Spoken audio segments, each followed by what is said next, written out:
बिहार के मुजफ्फरपुर में इस रहस्यमय बुखार का प्रकोप सबसे ज्यादा है। जिले के SKMCH अस्पताल में 230 बच्चे भर्ती हैं, लेकिन आज सुबह अस्पताल के बाहर उस वक्त हड़कंप मच गया जब इस बुखार की वजह से एक 1.5 साल के बच्चे ने अपनी मां की गोद में दम तोड़ दिया। घर वाले बीमार बच्चे का इलाज करवाने अस्पताल पहुंचे थे, लेकिन अस्पताल पहुंचते ही बच्चे की सांसें थम गई। इसके बाद तो घर वालों ने हाहाकार मचाना शुरू कर दिया। बच्चे की मौत से घर वालों का रो रो कर बुरा हाल है। बच्चों के बीच बीमारी बुखार का समाचार है वो बढ़ा है और मैंने स्वयं भी विभिन्न जो शिशु रोग विशेषज्ञ हैं उनसे बातचीत की है, जो हमारे विभिन्न मेडिकल कॉलेज के सुपरिटेंडेंट हैं या HOD पेडियाट्रिक्स हैं, उन लोगों से बातचीत किया है और राज्य स्वास्थ्य समिति की टीम भी गई है देखने के लिए। और बातचीत में यही सामने आया है कि ये वायरल फीवर है और वायरल फीवर का जो प्रोटोकॉल है, जो दवाइयां हैं, वो सारी दवाइयां दी जा रही हैं। 2014 से हम देख रहे हैं कि कभी मॉब लिंचिंग के नाम पर खास तौर से मुस्लिम और दलितों को निशाना बनाया जाता है। सम्मानित किया। इससे पहले ओलंपिक्स में गोल्ड जीतने वाले एथलीट नीरज चोपड़ा को पंजाब के खेल मंत्री गुरमीत सिंह सोढ़ी ने 2 करोड़ 51 लाख रुपए का चेक दिया। दिल्ली के भाटी माइंस इलाके में एक लड़के का जली हालत में शव बरामद हुआ। ये लड़का 3 दिन से लापता था और उसके परिवार वालों का आरोप है कि हत्या के बाद उसके शव को जलाया गया। दावा किया गया कि पटना के पास मनेर में छेड़खानी से तंग आकर कुछ लड़कियों ने स्कूल जाना बंद कर दिया। इस मामले में स्कूल प्रशासन ने पुलिस में भी शिकायत दर्ज करवाई। अब स्कूल है तो बाहरी लोग आते जाते लड़के लोग रहते हैं, लेकिन जब तंग हो गए हम तो हम इसका शिकायत करते हैं, नजदीकी थाना में किए हैं। पाकिस्तान के खिलाफ अफगान नागरिकों ने दिल्ली में विरोध प्रदर्शन किया। वो हाथों में बैनर लेकर पाकिस्तान दूतावास के बाहर पहुंचे और पाकिस्तान के झंडे को पैर से कुचलने के बाद उसे फाड़कर अपना गुस्सा जाहिर किया।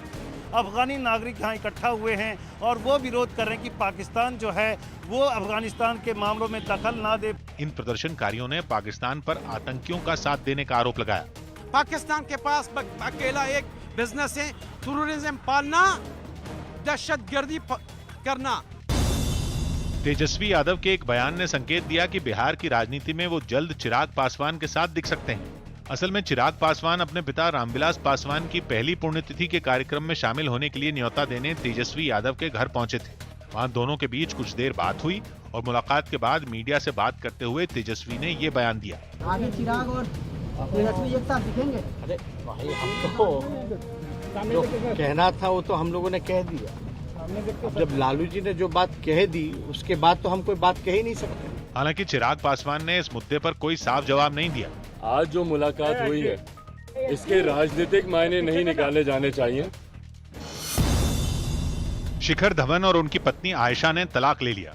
दोनों ने 9 साल पहले 2012 में शादी की थी। तलाक पर आयशा ने सोशल मीडिया पर एक पोस्ट भी लिखी। दिल्ली में कोरोना खतरे के बरकरार रहने की वजह से गणेश उत्सव के दौरान सार्वजनिक कार्यक्रमों पर रोक लगा दी गई। 3 साल तक उत्तराखंड की राज्यपाल रहीं बेबी रानी मौर्य ने अपने पद से इस्तीफा दे दिया। इसके बाद उनके फिर सक्रिय राजनीति में जाने की चर्चा तेज हो गई। प्रधानमंत्री के नवंबर में अयोध्या का दौरा करने की खबरों पर सियासत शुरू हो गई। खबर है कि पीएम दिवाली के आसपास अयोध्या जाएंगे और वहां होने वाले दीपोत्सव कार्यक्रम में शामिल होंगे, जिसे लेकर यूपी सरकार के मंत्री उत्साहित दिखे। इस दीपोत्सव का अलग मजा ही होता है, क्योंकि दीपावली जो है वो जब प्रभु श्री राम का भव्य राम मंदिर का निर्माण भी चल रहा हो और देश के प्रधानमंत्री से लेकर उत्तर प्रदेश के मुख्यमंत्री और सारे लोग हों। लेकिन समाजवादी पार्टी ने पीएम के अयोध्या दौरे की चर्चा सुनकर इसका कनेक्शन उत्तर प्रदेश चुनाव से जोड़ने में देर नहीं लगाई। भारतीय जनता पार्टी भगवान राम के सहारे चुनाव लड़ना चाहती है। अमिताभ बच्चन ने मुंबई में लाल बाग के राजा गणपति पंडाल का एक वीडियो सोशल मीडिया पर शेयर किया, जिसमें वहां विराजमान गणपति की मूर्ति की पहली झलक दिखी।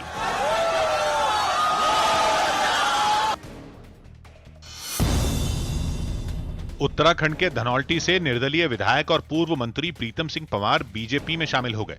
उन्हें दिल्ली में आयोजित एक कार्यक्रम में केंद्रीय मंत्री स्मृति ईरानी ने पार्टी की सदस्यता दिलवाई। मैं आज अपने को बहुत गौरवान्वित महसूस कर रहा हूं कि आज मैं विश्व की सबसे बड़ी पार्टी में शामिल मैं हो गया हूँ। दिल्ली में एम्स अस्पताल में स्वास्थ्य उपकरणों की खरीद में लगे घोटाले के आरोपों पर पुलिस ने केस दर्ज कर लिया। एम्स अस्पताल का आरोप है कि इस 5 करोड़ की धोखाधड़ी में 2 लोगों की भूमिका संदिग्ध है। दिल्ली पुलिस ने टेलीकॉम कंपनी एयरसेल से धोखाधड़ी के एक आरोपी को गिरफ्तार कर लिया। आरोप है कि इसने 10 साल पहले एक एक्सपोर्ट कंपनी के नाम पर 10 सिम कार्ड लिए और फिर इनसे रोमिंग पर इंटरनेशनल कॉल की, लेकिन पैसे नहीं चुकाए। इससे एयरसेल को करीब 2.25 करोड़ रुपए का नुकसान। यूपी में 50 साल की उम्र पार कर चुके कई पुलिस वालों को समय से पहले रिटायर करने की प्रक्रिया शुरू कर दी गई। इसके लिए एसएसपी और पुलिस कमिश्नर को पत्र लिखकर जिलों में स्क्रीनिंग कमेटी बनाने के निर्देश दिए गए। चर्चा है कि इसमें वो पुलिस वाले हटाए जाएंगे जो भ्रष्टाचार और अनुशासनहीनता समेत कई आरोपों में घिरे हुए हैं। राजस्थान में रेमडेसिविर दवा की खरीद पर सियासत गर्मा गई। बताया गया कि राजस्थान सरकार ने करीब 18 करोड़ रुपए की कीमत के 4.5 लाख इंजेक्शन खरीदने का ऑर्डर दिया है, लेकिन बीजेपी ने इनकी कीमत और खरीदने की टाइमिंग पर सवाल उठाते हुए सरकार को घेरना शुरू कर दिया। पंजाब सरकार को राजस्थान सरकार ने 20,000 रेमडेसिविर भेजने का काम किया और जब यहाँ त्राहिमाम मचा तब सरकार ने कोई माकूल व्यवस्था नहीं की। मामला गरमाने के बाद सरकार की तरफ से जांच करने और दोषियों पर कार्रवाई करने का भरोसा दिया गया।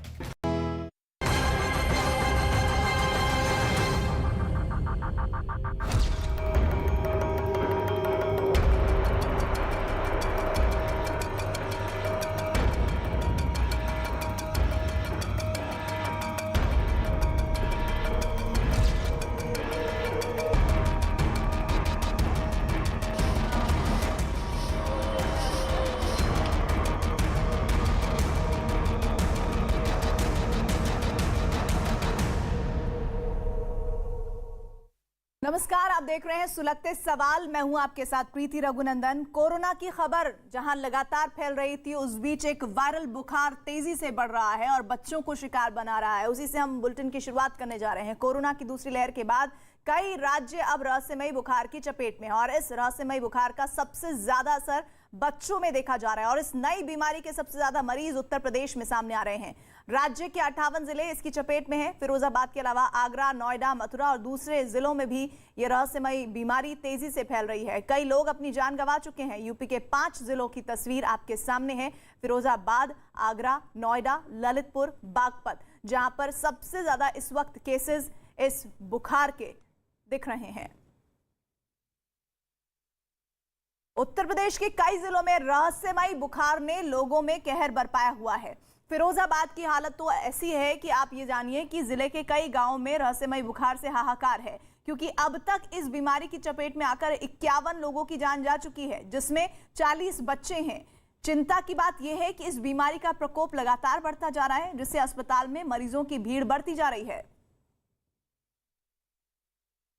तो आप ये सोचिए कि सबसे ज्यादा जो असर है, सबसे ज्यादा जो कहर है इस बुखार का, वो बच्चों पर हो रहा है। क्योंकि अगर हम अकेले फिरोजाबाद की ही बात करें तो वहां पर 51 मौत हुई है, जिनमें 40 बच्चे शामिल हैं और उत्तर प्रदेश ही वो राज्य है जहां पर सबसे ज्यादा इस बुखार का असर है और लोग इसकी चपेट में आ रहे हैं। बड़ी संख्या में जो चाइल्ड वार्ड हैं वो भरे हुए हैं इन्हीं बच्चों की वजह से जिन्हें बुखार हो रहा है। और अभी माता पिता ये समझ ही पाते कि बच्चे के बुखार को लेकर वो क्या करें। ऐसे केसेस सामने आ रहे हैं कि बच्चों ने दम तोड़ दिया है और ऐसे में लगातार अभी भी इस बुखार को लेकर कोई एग्जैक्ट जानकारी नहीं मिल पा रही है। फिरोजाबाद के जिला अस्पताल की तस्वीरें मैं दिखाना चाहूंगा कि किस तरीके से यहाँ पर अस्पताल परिसर के अंदर मरीजों के जो परिवार वाले हैं वो यहाँ पर मौजूद हैं। लगातार बच्चे बीमार पड़ रहे हैं और अस्पताल उनको लाया जा रहा है। एक ऐसा ही परिवार आप देख सकते हैं कि किस तरीके से यहाँ पर रूह कांप जाएगी ये तस्वीरें देखकर आप की, और किस तरीके से उत्तर प्रदेश, मध्य प्रदेश, बिहार समेत कई जगहों पर, कई राज्यों में, कई जिलों में इस तरीके की स्थिति है कि वायरल बुखार या फिर डेंगू लोगों को अपनी चपेट में ले रहा है और खास करके बच्चे इस चपेट में आ रहे हैं। और इनके भी बेटे की मौत हो गई। कितना बड़ा बच्चा, कितना उम्र है? 20 साल का बेटा है मेरे। क्या हुआ था? इंजेक्शन लगा बुखार को। ताई में खत्म है, डॉक्टर ने काम के ने दवाई दिया रही, इन्फेक्शन है, सही खत्म है, पूरी रात में डाल में दैया बुखार आ रहा था। बुखार एक दिन आया हुआ बस, एक दिन मिंज की लड़ा दुकान पे रहता है, तू दवाई ले आ, एक दिन बुखार आओ, एक दिन हमारे यहाँ से इंजेक्शन लगाया था, तो बेटा मेरे छोड़ के चलो गो। अरे मैया, अरे कल बुखार आओ, सोई दवाई दिलावे भेजो, उसमें इंजेक्शन लगा दो डॉक्टर ने, इंजेक्शन करो, काबू का खून टपकता रहो पट्टी में, खत्म है गो, यहाँ लेके आए रास्ते में खत्म। बेटा ही संगे ये देखिए कि 25 से 26 साल उम्र बेटी की थी और यहाँ पर इनका कहना है कि बुखार आया था एक दिन है और यहाँ पर अस्पताल में लाया गया इलाज के लिए और उसके बाद फिर उनकी डेथ हो गई। तो इस तरीके की स्थिति है पूरे जिला अस्पताल में, पूरे जिले में, और लगातार मरीज यहाँ पर बीमार मरीजों को लेके आया जा रहा है और खास करके बच्चों को अपनी चपेट में ले रहा है। ये वायरल फीवर या फिर डेंगू का प्रकोप लगातार बढ़ता जा रहा है। फिरोजाबाद जिले में रहस्यमयी बीमारी के बढ़ते प्रकोप पर न्यूज 18 की टीम ने नगर निगम आयुक्त प्रेरणा शर्मा से बातचीत की, जिसमें उन्होंने इस बीमारी पर जल्द से जल्द काबू करने का भरोसा दिया। लेकिन मैम, इस तरीके की जब बीमारी होती है, खास करके डेंगू, मलेरिया और इस तरीके की, सबसे बड़ी रिस्पॉन्सिबिलिटी और सबसे पहले उंगली नगर निगम के ऊपर उठती है। जब इतनी तैयारियां की गई तो फिरोजाबाद में ऐसी स्थिति क्यों हुई? देखिए, नगर निगम फिरोज़ाबाद का एक पिक्यूलियर जो फीचर मुझे लगा यहाँ पे वो ये है कि यहाँ पे दो चीज़ें हैं। एक, पहला कि जो रैपिड ग्रोइंग अर्बनाइजेशन है जिसकी वजह से बहुत सारे कॉलोनीज़ में अवस्थापना सुविधाएं नहीं हैं। दूसरा ये है कि यहाँ पे वाटर स्टोरेज बहुत होता है घरों में, एंड जैसा कि आप जानते हैं dengue is mostly a fresh water mosquito, और वो स्टैगनेंट फ्रेश वाटर में अपने लार्वा उसका एग्जिस्ट करता है। इवन गवर्नमेंट ऑफ इंडिया का जो टीम आई थी, उनका भी जो कंटेनर इंडेक्स का रिपोर्ट आया उसमें हाउसेज में लार्वा बहुत ज़्यादा मात्रा में मिला। तो that is one of the reasons that the outbreak is on a large scale. From the beginning of the outbreak we have been mapping the areas जहाँ पे ये आउटब्रेक आया है, और वहाँ पे हमने एसओपी जो निर्धारित एसओपी है उसके हिसाब से एंटी लार्वा फॉगिंग और फॉगिंग का पूरा काम कराया है। और one thing that is preventing us, I would say in a way, is that कि बहुत sporadic rains हो रहे हैं, 2-3 दिन के गैप पे रेन्स हो रही हैं, जिसकी वजह से the water is again getting deposited। Firozabad जिले में कई लगातार मौत हो रही है। गांव में इस वक्त इस बीमारी की चपेट इतनी ज्यादा है कि ज्यादातर लोग शिकार हो रहे हैं। कई परिवार अपने मासूमों को खो चुके हैं। गांव की हकीकत जानने के लिए न्यूज 18 की टीम इलाके में मौजूद नगला गोकुलपुर गांव पहुंची, जहां टीम ने स्वास्थ्य विभाग की टीम के साथ पूरे गांव में वायरल फीवर के बढ़ते प्रकोप को समझने की कोशिश की। हम पहुंचे हैं फिरोजाबाद के एक गांव नगला गोकुलपुर में। यहां पर चीफ मेडिकल ऑफिसर जो जिले के हैं वो पहुंचे हैं, गांव का मुआयना कर रहे हैं और गांव में आखिर में ये स्थिति क्यों हो रही है, क्या है ग्राउंड स्तर पर स्थिति, ये तमाम चीजों को लेकर जायजा ले रहे हैं पूरी टीम के साथ में डॉक्टर डीके प्रेमी।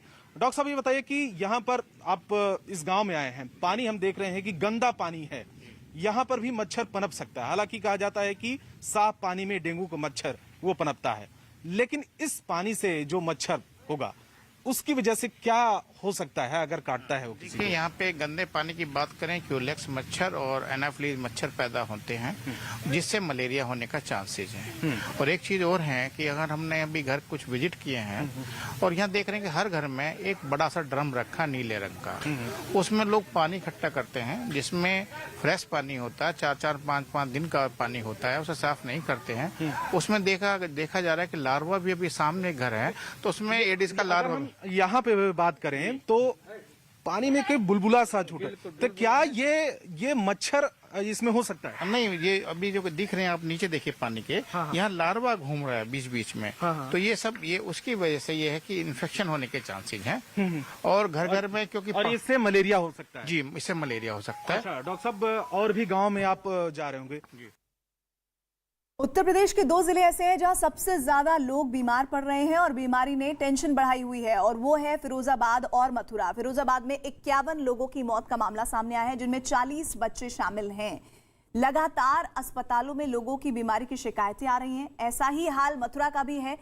वहां पर अस्पताल पहुंचने वाले लोगों में आधे से ज्यादा बुखार की शिकायत लेकर पहुंच रहे हैं। इसके अलावा यूपी में आगरा, मैनपुरी, एटा, कासगंज, इटावा, सीतापुर, बाराबंकी, श्रावस्ती, फर्रुखाबाद, बलिया और गौतम बुद्ध नगर भी ऐसे ही जिलों में हैं, जहां बुखार के मरीजों की गिनती तेजी से बढ़ रही है और लोग समझ ही नहीं पा रहे हैं कि आखिर ये बीमारी है तो है क्या। इधर उत्तर प्रदेश के फिरोजाबाद जिले में इस जानलेवा बुखार के फैलने के बाद लखनऊ से एक टीम पहुंची है। न्यूज़ 18 की टीम ने टीम के मौजूद डॉक्टर SN सिंह से बातचीत की है, जिसमें उन्होंने इस बीमारी के बारे में विस्तार से जानकारी दी है। डॉक्टर साहब ये बताइए कि जो यहाँ पर ज़्यादातर जो मरीज हैं, डेंगू, मलेरिया, स्क्रब टाइफस, क्या किस तरीके के मरीज हैं? यहाँ पे ज़्यादातर मरीज जो है वो डेंगू के हैं। डेंगू के मैक्सिमम पेशेंट्स हैं। बाकी कुछ मरीज हैं जो कि सिंपल जनरल वायरल के हैं, कुछ डायरिया के भी हैं। यही सब वैरायटीज़ हैं। स्क्रब टाइफस के एक पेशेंट जिसमें थोड़े लक्षण भी लग रहे थे, उसकी पुष्टि भी हुई है। अच्छा, तो स्क्रब टाइफस के इसमें क्या लक्षण है? डेंगू, मलेरिया सबसे अलग क्या है? इनके जैसे इसमें भी बुखार होता है, बुखार के बाद बदन में दर्द होता है, किसी किसी को एक रैश होता है, एक खास रैश होता है यूजुअली बाइट साइड पे, जहाँ पे ये जो माइट होता है उसके लार्वा के काटने से होता है। ये रिकेक्शिया बैक्टीरिया एक तरह का होता है, वो इंटर करता है शरीर में। तो जहाँ पे बाइट होता है वहाँ पे एक जो है निशान, धब्बा, जिसको स्कार कहते हैं, इशार कहते हैं, काले रंग का, वो बन जाता है। इसके अलावा जो कुछ बच्चों में थोड़े से सांस की भी समस्या होने लगती है इस बीमारी में। कुछ बच्चे में बेहोशी वगैरह हो सकती है और कभी-कभी लीवर पे भी असर आता है। तो ये क्या डेंगू, मलेरिया, चिकनगुनिया से ज़्यादा खतरनाक माना जाता है? खतरनाक, अगर इसे ज़्यादातर बच्चों में बहुत आसानी से अगर शुरू में ही इसको ट्रीटमेंट किया जाए तो बहुत इफेक्टिव होता है और उतनी ज़्यादा मार्टलिटी नहीं होती, और किसी किसी में वैसे भी ठीक हो जाता है, और कुछ ही होते हैं जिनमें कि थोड़ा सा गंभीर रूप लेता है। यूपी और बिहार में वायरल फीवर से कई लोगों की मौत हो चुकी है, लेकिन ये बीमारी क्या है, इस पर कुछ भी अभी तक साफ साफ सामने नहीं आया है। कहीं डेंगू की बात सामने आ रही है तो कहीं वायरल फीवर का प्रकोप कहा जा रहा है। ये रहस्यमय बीमारी क्या है, इसे जानने के लिए न्यूज़ 18 की टीम दिल्ली के चाचा नेहरू अस्पताल के लैब में पहुंची, जहां मौजूद डॉक्टर्स की टीम ने इस बीमारी के बारे में विस्तार से जानकारी दी। किस तरीके से डेंगू का टेस्ट किया जाता है? ये डेंगू में हम पहले पेशेंट का खून का सैंपल लेते हैं, जिसको हम सीरम वायल में लेते हैं, या प्लेन वायल जो येलो वाले होते हैं, उसमें सेपरेट अपने आप सीरम हो चुका होता है। हाँ। जो सीरम होता है उससे हम फिर टेस्ट लगाते हैं एलाइजा में। डेंगू में दो तरीके का टेस्ट, एक होता है NS1 और एक होता है IgM। हाँ। पहले 2 दिन के बुखार में हमें करना होता है NS1। हाँ। 2 से 3 दिन, उसके बाद 3 से 5 दिन का या 6 दिन का बुखार होता है, तब हम करते हैं IgM डेंगू के लिए। दोनों ही एलाइजा बेस्ड टेस्ट है। हाँ। जो ये इस किट के थ्रू लगाए जाते हैं। इसमें अलग अलग रिएजेंट्स आते हैं, वो एक एक करके लगाते हैं। टोटल टेस्ट 4 घंटे लेता है। अच्छा, तो ये टेस्ट से डेंगू का आप पता करते हैं कि डेंगू है पेशेंट को नहीं, और प्लेटलेट्स का क्या रूल रहता है? प्लेटलेट्स का डिपेंड करता है गिरने कब शुरू होंगे। पहले दिन कराने का कोई फायदा नहीं होता। जनरली चौथे से 5वें दिन जो होता है प्लेटलेट का गिरना शुरू होता है खून में। अगर पेशेंट का फीवर हाई ग्रेड परसिस्ट कर रहा है उसको, और उसको अस्पताल की जरूरत पड़ रही है, तब 4 से 5वें दिन पे प्लेटलेट्स का कराया जाता है। तो ठीक है, तो आप बता रहे हैं ये जो वाइल यहाँ से जो यहाँ पर वाइल मौजूद है, उनसे इसमें एक एक स्टेप में ये करेंगे। अच्छा। पहले एक बार करेंगे, फिर रिएजेंट डालेंगे, फिर अगला करेंगे, फिर रिएजेंट। तो ठीक है, अभी आपको दिखाते हैं कि किस तरीके से प्रोसेस यहाँ पर की जाती है। यहाँ पर आप देख रहे हैं कि वाइल से इन्होंने सीरम को ले रहे हैं, और ये आप देख रहे हैं कि इन्होंने अब ये प्रोसेस को शुरू कर रहे हैं, जिसमें ये वाइल से सीरम सबसे पहले ले रहे हैं, और ये एलाइजा टेस्ट किया जा रहा है। हाँ, ये एलाइजा टेस्ट कर रहे हैं। इसमें हमारी ऑलरेडी पहले शीट बनी होती है, जिसमें हमें लिखना होता है कौन सा सैंपल किधर जा रहा है, कंट्रोल्स की जगह होती है, इसमें पॉजिटिव और नेगेटिव कंट्रोल्स लगते हैं। हाँ। फिर ये पूरा 4 घंटे के अलग अलग रिएजेंट डालेगी। पहले भी ये पूरी प्लेट में सारे पेशेंट्स का सीरम डालेगी, फिर उसके बाद इसको थोड़ी देर के लिए रख देते हैं हम लोग, इंक्यूबेट करते हैं जिसे कहते हैं, कि इसमें सीरम को बैठने देते हैं। फिर हम क्या कहते हैं, एक एक रिएजेंट जो हमारे को किट में लिटरेचर आता है उस तरीके से डालेंगे। वॉश करेगी, बार बार करेगी, और ये 4 से 5 घंटे में हम एक मशीन में डालते हैं जिसको बोलते हैं एलाइजा रीडर। है। ठीक है, उसमें हम टेस्ट को देखते हैं क्या है ये। तो यहाँ पर बहुत साफ शब्दों में अगर समझे तो वहाँ से इन्होंने वाइल लिया है, इस पे स्प्रेड किया है। ये जो आपको दूसरी तरफ रीजेंट्स दिख रहे हैं, ये एक पूरा डेंगू का किट है। किस तरीके से डेंगू का टेस्ट किया जाता है, तो इन रीजेंट्स को इसमें डाला जाता है और 4 घंटे ऑब्जर्व करने के बाद इसके जो नतीजे वो आते हैं। और यूपी के बागपत में भी रहस्यमयी बुखार का कहर देखने को मिल रहा है। अब तक बुखार से 5 लोगों की मौत हो चुकी है, जबकि कई गांवों में सैकड़ों की संख्या में मरीज बुखार से पीड़ित है। बुखार से 5 मौतों की पुष्टि बागपत के स्वास्थ्य विभाग ने भी की है। बुखार से 5 मौत हो जाने के बाद स्वास्थ्य विभाग में हड़कंप मचा हुआ है। वहीं लोग भी खौफ के साए में जीने को मजबूर हैं। बागपत के सीएमओ के मुताबिक अब तक वहां 70 से ज्यादा लोग रहस्यमयी बुखार से पीड़ित हैं। उन्होंने स्वास्थ्य विभाग को पूरी तरह से अलर्ट बताया।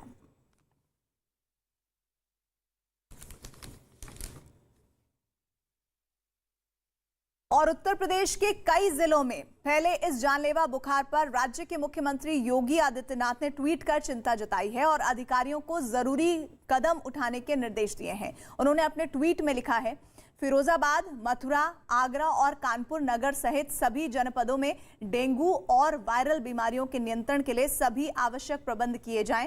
कानपुर नगर में चिकित्सकों की विशेष टीम कैंप करे।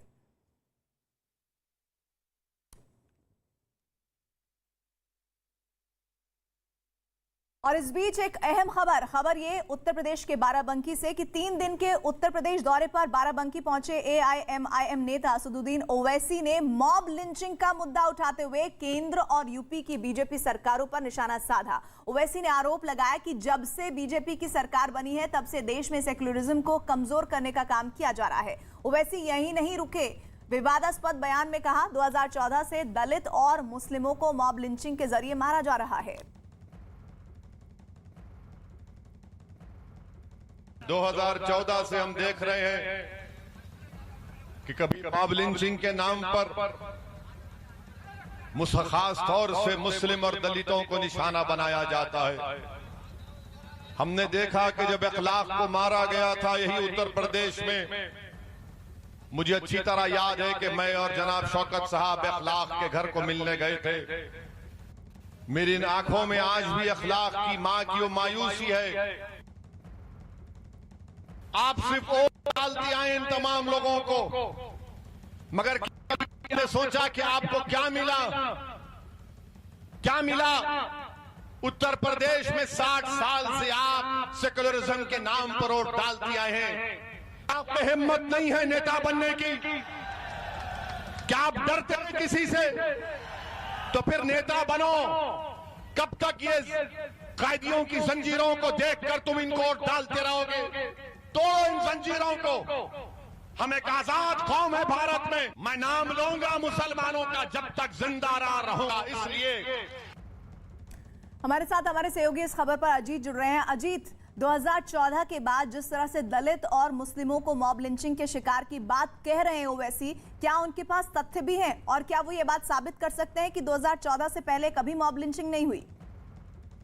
हाँ देखिए, बिल्कुल वो तथ्य और साबित करने के लिए नहीं बोल रहे हैं प्रीति। उनको पता है कि उत्तर प्रदेश में 2022 का चुनाव लड़ना है और अगर मुस्लिम वोट बैंक को अपने साथ कर पाए तो वो कुछ अपनी सियासी जमीन तलाश पाएंगे। इसीलिए लगातार वो कहते हैं कि मुसलमान जीतेगा। आज उन्होंने कहा कि 2014 से जो मॉब लिंचिंग हो रही है, मुसलमान दलित मारा जा रहा है। अयोध्या में गए तो उन्होंने कहा मैं कश्मीर भी गया था तो यहाँ भी आ गया। मुसलमानों से सीधे तौर पर कहते हैं कि 19% वोट है हमारे पास, हम उलट फेर कर सकते हैं।